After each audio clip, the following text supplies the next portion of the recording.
Once upon a time, in a faraway land, there lived a powerful king.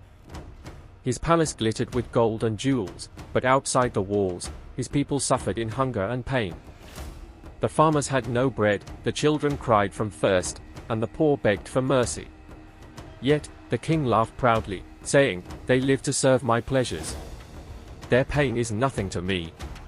Every courtier clapped and flattered him, fearing his wrath. Among them stood the minister, a wise and honest man.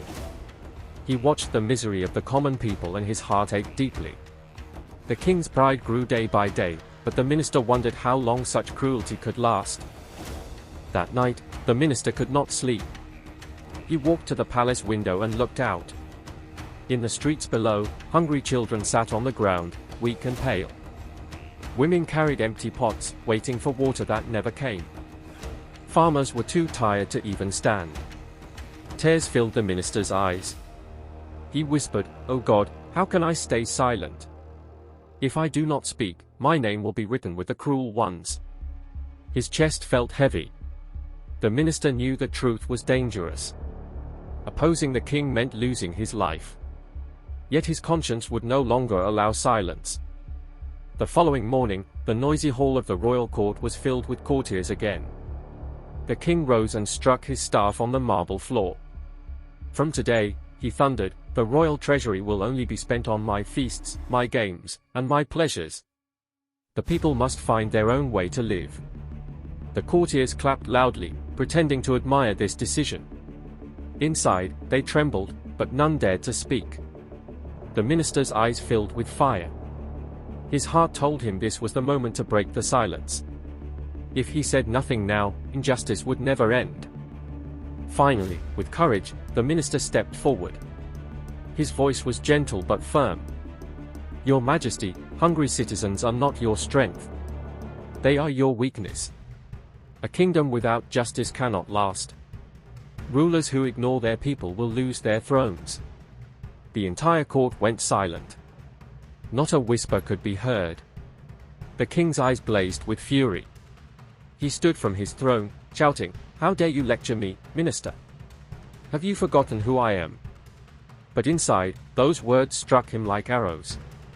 The truth echoed in the grand hall, stronger than the king's voice. "Guards," the king roared, his voice shaking the pillars of the hall.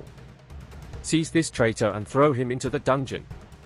Heavy soldiers rushed forward, clamping chains around the minister's hands. The courtiers looked away in fear. Outside the palace walls, the people heard terrible news. "Our minister has been jailed, the only man who cared for us is gone." Women wept, and children clung to their mothers. The minister was thrown into a dark and cold prison cell. Yet he whispered calmly to himself, "The truth may be chained, but it cannot be buried." As days passed, hunger grew worse. The people could no longer stay silent. Thousands gathered at the palace gates. They held torches and sticks, chanting with loud voices, "Release our minister. We want justice." The noise shook the great castle walls. Even the guards standing at the gates looked nervous. For too long, they had served the king's cruelty, but now the sea of villagers made them tremble. The king, sitting inside his palace, could hear the thunder of the furious crowd. The king sat alone on his throne. His heart pounded as the voices of the people echoed louder. Never before had he felt so small. What if they break inside, he thought. For the first time, the golden throne beneath him felt shaky. His courtiers had hidden themselves, offering no support. He remembered the minister's words, "A ruler without justice will lose his crown." The bravest warriors could not protect him now. The king was trapped in his own fear. At last, trembling with fear, the king shouted the order, "Release the minister." The dungeon gates creaked open. The minister stepped into the sunlight with broken chains. The crowd erupted in joy. Children threw flowers, women lifted prayers, and men cheered. The minister raised his hands and said humbly, "This is not my victory. This is the victory of truth and the people." His calm words made the villagers cheer even louder. Hope had returned. Standing among the people, the minister spoke clearly, "Remember this forever, the king is a servant of the people, not their master. Justice is the foundation of every throne. If you want peace and prosperity, stand united for what is right."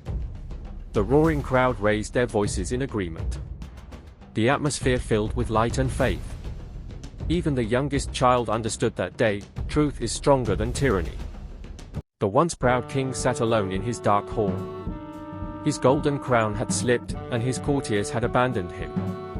Outside, the people celebrated their freedom. He realized too late that pride and cruelty had broken his throne.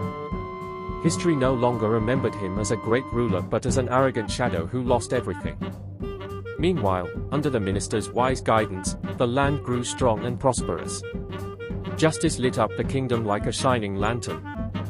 The cruel king's story ended, but the lesson remained for all time: injustice falls, but truth always rises. The once proud king sat alone in his dark hall. His golden crown had slipped, and his courtiers had abandoned him. Outside, the people celebrated their freedom. He realized too late that pride and cruelty had broken his throne. History no longer remembered him as a great ruler but as an arrogant shadow who lost everything. Meanwhile, under the minister's wise guidance, the land grew strong and prosperous. Justice lit up the kingdom like a shining lantern. The cruel king's story ended, but the lesson remained for all time: injustice falls, but truth always rises.